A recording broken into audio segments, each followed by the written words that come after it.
countdown clock here to remind you of your time, please. So, good morning, ladies and gentlemen. Structural correction is possible with Chêneau-style 3D braces. Here are my disclosures. The outcome of bracing in literature is relatively variable. The outcome of bracing is determined in brace correction and compliance. There are symmetric braces like the Boston brace and asymmetric braces like the Chêneau brace. Chêneau-style braces are generally described as having better in-brace correction than Boston-style braces.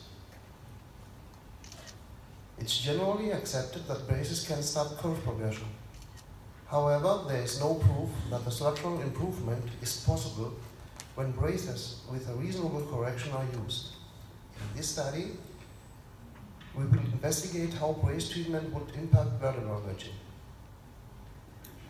All patients from our database with adolescent idiopathic scoliosis and a single thoracic curve pattern with a cup angle greater than 35 degrees were investigated. For the inclusion criteria, girls only, RISO 0 to RISO 2, and 10 to 14 years old. The curves range from 36 to 79 degrees.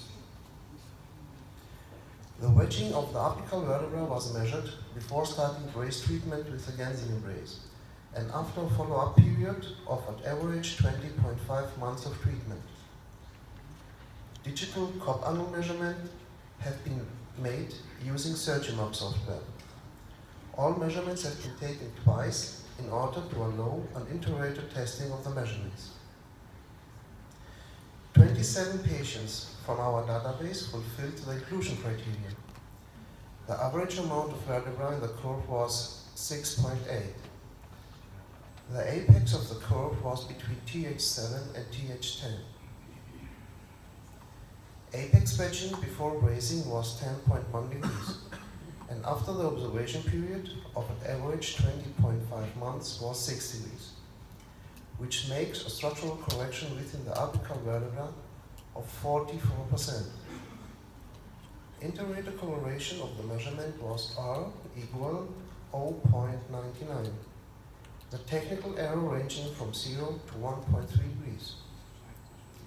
Reported brace wearing time was 16.8 hours, 0.9 hours a day. Compliance as reported in other studies may be better in North Europe and in Asia. Here you can see a wedged vertebra remodeled from 4.8 degrees, 14.8 degrees to 4.6 degrees. This is a 69% correction after 11 months of treatment. Most wedged vertebra was above apex in this case.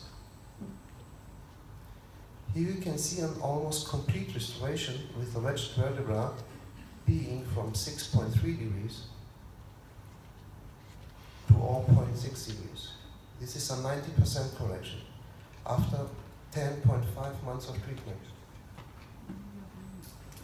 Here you can see in a single thoracic curvature the reduced number of vertebrae affected after 14 months, from 7 to 6 vertebrae.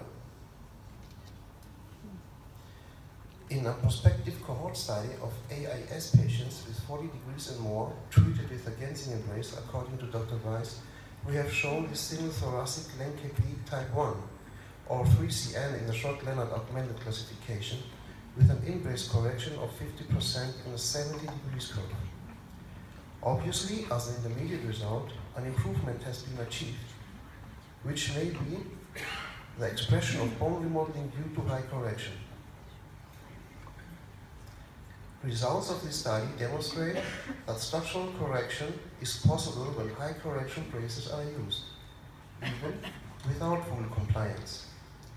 This has not been established in symmetric braces with moderate in-brace correction. Therefore, we suggest applying asymmetric high correction braces.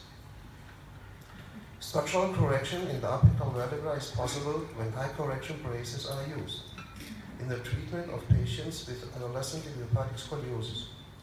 It can be expected that the correction of wedging would be even bigger when full compliance is achieved.